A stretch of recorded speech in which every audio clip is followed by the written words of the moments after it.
स्वयं वंदे दयानिधि श्री चरणार बिंदम। अच्छा, गर्भ ज्ञान पूर्व मासरे कह जाइतिला जे सप्तम मासरे शिशु देहरे प्राण संचार हुए, चेतना विकास हुए। सप्तम मास पूर्व शिशुटी वृक्ष जहा से गछटा सजीव हेले से चेतना ना, सेमती पिलाटी हूँ सजीव किंतु से चेतना ना, से ज्ञान लाभ करे सप्तम मासरे। अच्छा, से समय 100 जन्मर स्मृति ता मनरे जागृत हो उठे और से गुड़ को मन पकाई शांति लाभ करि पारे नाही। पूर्व कथा सब मन पकईकी तेबे स्मृति क्या कह जाए से विषय रे वर्तमान आम आलोचना करवा। स्मृति अर्थ हूँ स्मरण बा मन रखिबा बा मन पकईबा। स्मृति कौन? देख, गोटे पिला सी पाठ पढ़ुची, गोटे पाराग्राफ को बारंबार बारंबार बारंबार घोषुची, पढ़ी पढ़ी पढ़ी पढ़ी कौन होची ना तार मन भितर रही जाउची। जेतोले से चिंता करची संगे संगे सेटा मन पड़ुची। ता अर्थ कौन? तार अर्थ होची मनर गोटे धर्म अछि, मनर गोटे प्रकृति रही। कौन ना तमे इंद्रिय मान द्वारा चक्षु मुख नासा कर्ण जिह्वा चर्म द्वारा जो जो कर्म गुड़िका सब करिवो से कर्मर फलटा को सी कौन कर ना तुम स्मृति रे से कौन करे ना गच्छित करके रखिबो, गच्छित करके रखिबो। किंतु को हिसाब रे जो मैं कर्म जहा को देखिबो से सेही हिसाब रे गच्छित करके रखे ना। बुझि पाइले कि पेन ड्राइव रे जो शब्दटा गच्छित होइके रुहे सेटा शब्द आकार रे रहे ना, सेटा कौन इलेक्ट्रिक इलेक्ट्रोमैग्नेटिक वेव आकार रे रहे ना। ठीक से बड़ी जे से जो स्मृति रे जो जिनसटी रहे से गोटे तरंग आकार रे रहे। से तरंगर नामटा होची उद्दीपना। से केवल उद्दीपना एक्साइटमेंट स्टिमुली कमल की गोटे स्पंदन आकार रे से तार स्मृति अणुटी से लिपिबद्ध होकर रहे। स्मृति अर्थ स्मरण शक्ति है, जो क्षमता द्वारा मनुष्य निजर कार्यकलाप को मन रखे किंबा मन रे गच्छित करी रखे ताहाको स्मृति कहा जाए। मन रखे किंबा मन रे गच्छित करी रखे से कथाटा आमे जो पिला जो पाठ पढ़ुचंदी से तो मन रे गच्छित करी रखुची ना। पुणी जेतले दरकार पड़ुची से सेटा को कोन करूची उद्रेक करूची। तेणु स्मृतिर धर्म हैला इंद्रिय जनित कार्यकलाप को से कोन करबो ना गच्छित करी रखिबो आ मन आवश्यक बेले ताको पुणी से बाहर करी प्रकाश करिवो हैला। गच्छित करिबा एवं प्रकाश करिबा एइटा होची प्रकाश करिबा मनर कार्य, किंतु गच्छित करिके रखिबा होची स्मृतिर कार्य। अच्छा, मनन करिबा बा मनरे गच्छित करी रखिबा ये दुईटी भिन्न कथा। मन जेतेबेले ज्ञान और कर्म इंद्रिय मानक सहित मिसी मनन करे सेही कल्पित विषय मान उद्दीपनारे परिणत होई स्मृति रे संग्रहित होई रहे। से उद्दीपनाटा जोटा को से आमे कथा कहते से रही रहे। मन आवश्यक स्थले से गुड़ी को पुनरुद्धार करी कार्य रे लगाए स्मृति। तेणु स्मृति मनर एक सामर्थ्य जहा इंद्रिय गृहीत तथ्यावली को उद्दीपन परिणत करे, संरक्षण करे एवं से गुड़ी को अनुकूल परिस्थिति रे पुनरुद्धार करे। अनुकूल परिस्थिति जेते आवश्यक पड़े से पुनरुद्धार करे। मोट उपरे स्मृति होची तथ्यर सचेतन संरक्षण एवं स्मरण क्षमता। यह एक चेतनात्मक स्थितिज शक्ति जहा मन द्वारा गृहीत कर्म बीज को प्रकृति रूप में निज ठारे गच्छित करी रखे। से गोटे चेतनात्मक शक्ति, चेतन शक्ति, चेत शक्ति, चेता फेरी आसे कहते अर्थात स्मरण शक्ति पड़ी आसे। से समय आम कर्ण चर्म चक्षु जिह्वा और नासा यही पंच ज्ञानेन्द्रिय द्वारा यथाक्रमे शब्द स्पर्श रूप रस और गंध शक्ति मान को ग्रहण करी सेगुड़िक द्वारा बाहर वस्तु को अनुभव करूँ, बाहर कथा को सब अनुभव करूँ। यही शक्ति गुड़ी को विषय शक्ति कह जाए। यही पांचटी को पंच विषय कह जाए। यही बहिर्शक्ति मान बाहर इंद्रिय तथा स्नायु माध्यम गृहीत हो आसी भ्रूमध्य केन्द्र उपस्थित हुए। प्रथमे आम जो कथा को सब ग्रहण करूँ सी कौन हुए ना ब्रेन को सी डायरेक्ट पलाए ना, सी कौन हुए ना सी प्रथम आसे भ्रूमध्य केन्द्र में गच्छित हुए सेउटू स्नायु मध्य मस्तिष्क मध्य को जाए जो जगह स्मृति रहा कथा से जगह सी रहे सेठारे सेगुड़िक मन बा मानस शक्ति सहित संयुक्त हुए कौटी भ्रूमध्य केन्द्र में। अच्छा मानस शक्ति सेगुड़िक मनन करे चिंता करे जो कथा गुड़ाक आम कहले से चिंता करे कारण मनर धर्म चिंता बा मनन करवा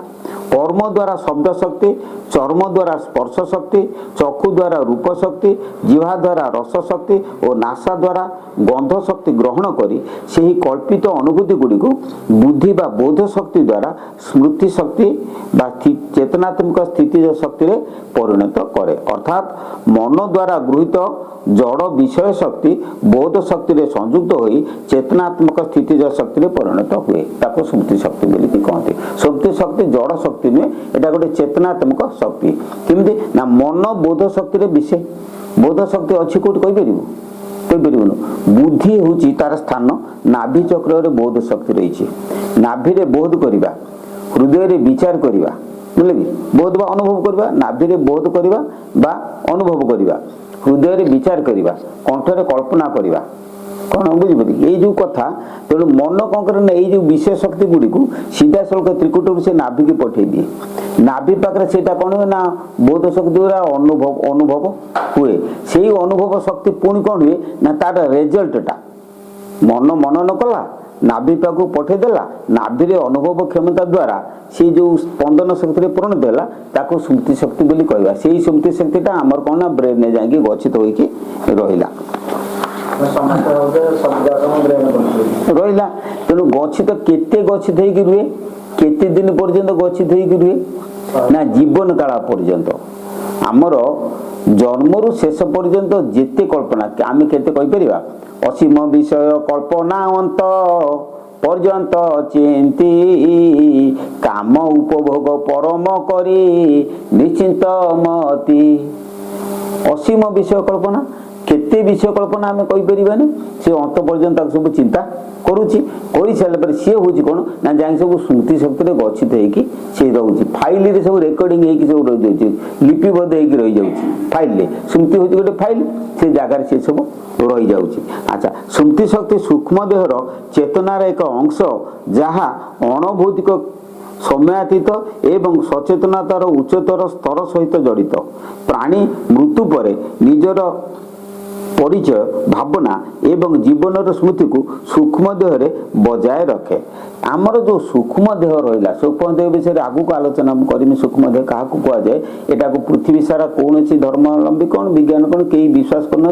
केवल आम हिंदू शास्त्र सूक्ष्म शरीर वर्णना अच्छी वेद वेदांत कथर सबुत किंतु अन्य को जगह ना कि तार विज्ञानता कौन आम ये आलोचना करवा। सूक्ष्म शरीर एक सूक्ष्म शक्तिर रूप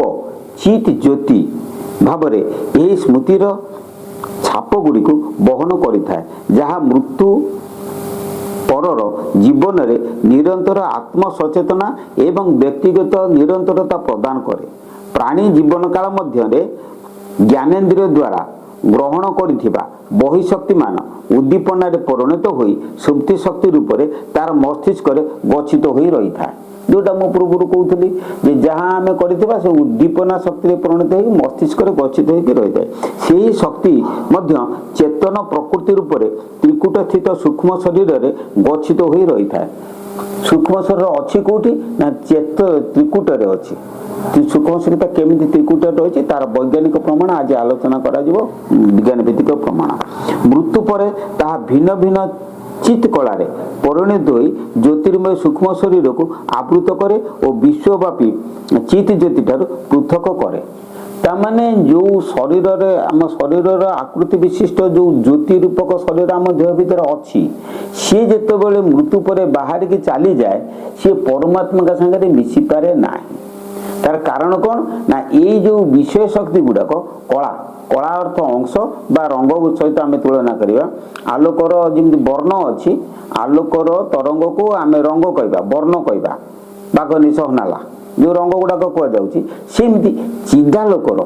जो तरंग को आम कला कहवा बुझे ना कला और वर्ण भितर पार्थक्य वर्ण हूँ जे सूर्यंकर किरण को आम वर्ण बा रंग कहवा किंतु चिदालोकर किरण को आम कला बोलिकी कहवा से गोटे प्रकार रंग से चित कला अर्थात चेतनात्मक रंग सेटा जो सूर्यर रंगटा हूँ जड़ रंग किंतु चिदालोकर रंगटा हूँ चेतनात्मक रंग सी कौन हुए ना स्मृति शक्ति पाख को जिते जाकि पहुँचे किए से यही जो उद्दीपना गुड़िक ये सब गोटे गोटे कलार गोटे गोटे रंगे परिणत हो जाए सी कौन करे ना ये चित ज्योति की रंगीन कर दिए मुझे आ गोटे उदाहरण दूसरी गोटे माटी तुम गोटे मूर्ति कल कर सारे से मूर्ति जो तुम कोटिंग कल रंग कोटिंग कल सी माटी आउ देखागला ना से जो रंगटा बाहर रहा से रंगटा को तुम देख आखि नख कान सब आम भितर भितर जो मटीटा अच्छे से बुलीगले ठीक से भाई शुभ्र चित ज्योति धला रूपक चित ज्योति ताको कौन करा ना ये जो कर्म बीज गुड़िक जो रंगीन कर कौन कला ना गोटे रंगरे परिणत हो जाए जिते शरीर बाहरी जाए से कला गुड़िकर अन्य नाम हूँ संस्कार जो स्मृति गुड़ाक तादेह पटल हो रही है रंगीन हो रही है ताकू कहुए संस्कार से संस्कार गुड़ी को संगरे नहीं सी कौन करना शरीर भितर बाहर जाए जिते बाहरी जाए सी कौन हुए ना जल जमी बरफ जमी जल ठारू भिन्न जो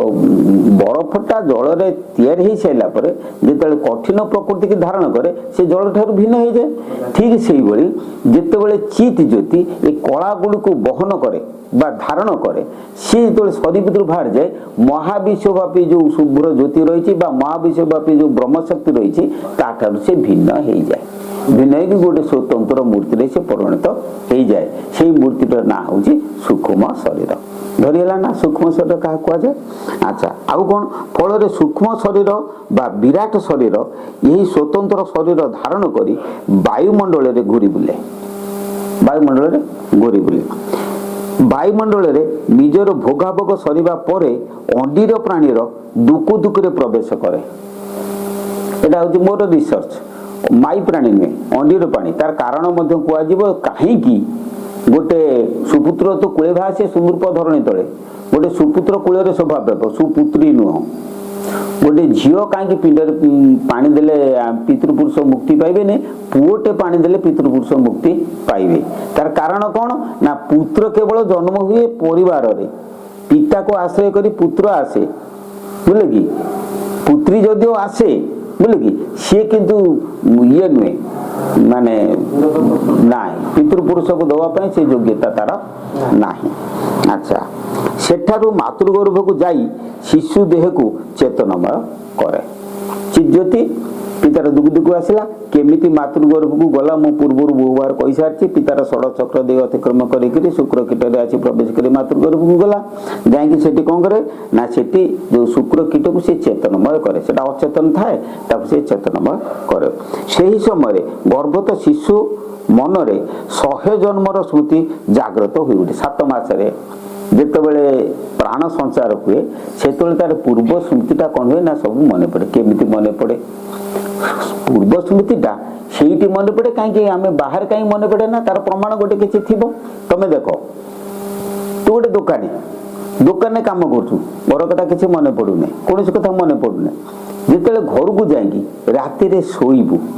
से समय मनर तो धर्म है कौन कल्पना करवा तेणु सी दिन में तोर कर्ण चक्षु नासा जीवा चर्म द्वारा नाना कथा कल्पना करूला आ सी जो बंद हो गला कल्पना कर ना ना सी कौन कला ना पुराणा फाइल सब खेला राति जहाँ स्वप्न नाम आम देखती कौन बुझिपारे कि कहीं तार धर्म है सी कल्पना कर ठीक से मातृगर्भ जो पिलाटी चेतना पाए से तार कर्ण चक्षु नासा जीवा चर्म केवल आक्टिव न था इनआक्टिव था से बाहर विषय ना ना से सब किसी कार्यक्षम न था किंतु मनर धर्म कल्पना कर मन कौन कल्पना करे ना जन्म जन्मांतर पूर्व स्मृति आकार जहाँ से नहीं थाए से स्मृति गुड़ी को फाइल की सी कौन से खेलाए खेली से गुड़ा सब जो खेलाए से सब मन पड़ जाए सब कथा मन पड़ जाए मन पड़ा के सुख मिले केतले दुख मिले सी के शांति पाइपे ना अशांति जीवन समय बिताए से ताहाको अनुभव करी सुख दुख अनुभव करे और पाप कर्मर जंत्रणा मर्माहत हो पड़े पाप कर्म जंत्रणा होगी से त्राही पाइबा लगी से चिंता करे से जो पाप कर्म गुड़ा करिछि से पाप कर्म रु त्राही पाइबा से मातृगर्भ रे चिंता करे। अच्छा प्रमाण एक प्राणी सर्वदा भावी होइतिबा जेउ जेउ भावना को चिंता करी देह त्याग करे देह त्याग पर से सही सब भावना को प्राप्त हुए। गीता अष्टम अध्याय सप्तम श्लोक कौन जंग जंग बापे स्मरण भावम त्यज त्यन्ते कलेवरम तंतो मे वैत कौन्तेय सदा तद भाव भावित जेउ जेउ भाव भाविण जीव जीव छाड़ई रे जीव जीव छाड़ई सेई भाव लभई सदा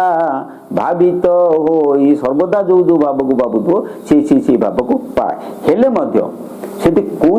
जिनटा को बेसी पा ना आमर सब सेठी कोन गोटे कैलकुलेशन हुए गोटे माने मीमांसा हुए कौन मु जीवन काल भितरे को कर्मटा को अधिक करिछि कौन से कर्मटा को लेकिन से कर्म अनुसार से जीवन कगना देह त्याग करे कौन बुझिपारे मु गोटे चंडाल मो जीवन काल भितर से गाई गोरु छेली इत्यादि सब मारी मारिक पशुपशु मारिक मो जीवन सारा मु मांस भक्षण करके जीवन पोषिछि मृत्यु समय से बेसी पाइबी जिते पाइबी सेठी कई विचार करे ना चित्रगुप्त बोली किछि नाही गुप्त चित्र चित्रगुप्त गुप्त चित्र ए श्रुति गुड़ा को कह जाए गुप्त चित्र से चित्र गुड़ा गुप्त भाव रहा मृत्यु समय चित्रगुप्त हो जाए उल्टी जाए कौन बुझिपारे ना तेणु यही चित्रगुप्त अर्थात से मीमांसा ऑटोमेटिक तैयारी हुए नरक जंत्रणा ये भी भोग हुए कौन हुए ना से गोटे मीमांसा हुए जे तू जो मांस काटिचु छेली मारिचु जो भली प्रकार अपकर्म करिचु तते से जोनि रे जन्म दिया जीव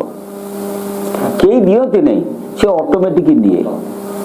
केमती निये मु तुम आउ गोटे भल बढ़िया उदाहरण दूसरी गोटे लोक सबु बेले गंजी टाणुची तमें गोटे हाट को जीव से हाट में सब प्रकार जिनस रही दले गंजीटिया भी अच्छा से कौटी जीव कौन जो एवं बुझिपारे ना ताकू कई नियंती नहीं मीमांसा कई करे ना ता प्रकृति ऑटोमेटिक ताकू नहीं जाए ठीक से भाई आमे जीवन काल भितर जो जो कर्म करिथिबा मैक्सिमम कर्म सर्वाधिक कर्म जहाँ को करिथिबा सेई कर्मर फल अनुसार आमे ऑटोमेटिक टाणी से जोनि की पळै जीवा से पशु हो पक्षी हो मनीष हो सब उच्च जोनि की जाई परिबा नीच जोनि की मध्य जाई परिबा तेणु एमिति जाई जाई जाई जाई 84 लाख जोनि आमे भ्रमण करती केतले ऊपर को जाती केतले तळु को आछंती केतले ऊपर को जाती केतले तळु को आछंती किंतु ऊपर को केतबेले जाती ना जेतेबेले पाप शक्ति कमी जाए पुण्य शक्ति बढ़ी जाए सेतबेले में उच्च उच्चतर जोनि की जाती तेणु मनुष्य जन्म केतबेले पाते ना जेतेबेले पाप सर्वनिम्न क्षीण क्षीण हो जाए जीरो शून्य हो जाए पापटा जो संपूर्ण क्षीण हो जाए अल्प टिके रहे पुण्य भारटा जो अधिक हो जाए से कौन हुए ना जीव मनुष्य जन्म पाए उच्चतर जन्म को सी जाए ब्रह्मा से जो भागवत सृष्टि कर 2 लक्ष 5 लक्ष 6 पद विभिन्न प्रकार पद सृष्टि कर सारा लास्ट बेलू अंते मनुष्य सृष्टि कला जही विश्राम सर्वलीला अर्थात से लास्ट रे से कौन कला ना मनुष्य जन्म को सृष्टि कला तेणु मनुष्य जन्म हूँ दुर्लभ जन्म मन रख समस्ते आम जो जन्म पाई ये जन्म हूँ दुर्लभ जन्म ये जन्म को व्यर्थ करना पशु प्रवृत्ति ये जागृत करना तमें बाघ प्रवृत्ति जागृत कर बाघ जन्म पाइब छेली प्रवृत्ति जागृत कर छेली जन्म पाइब तेणु मनुष्य जन्म जो पाइच तमें दैवी संपद विमोक्षाय निबंधाय आसुरी मता असुरी आसुरिक जो प्रवृत्ति कहले असुर जो तुम जन्म ग्रहण कर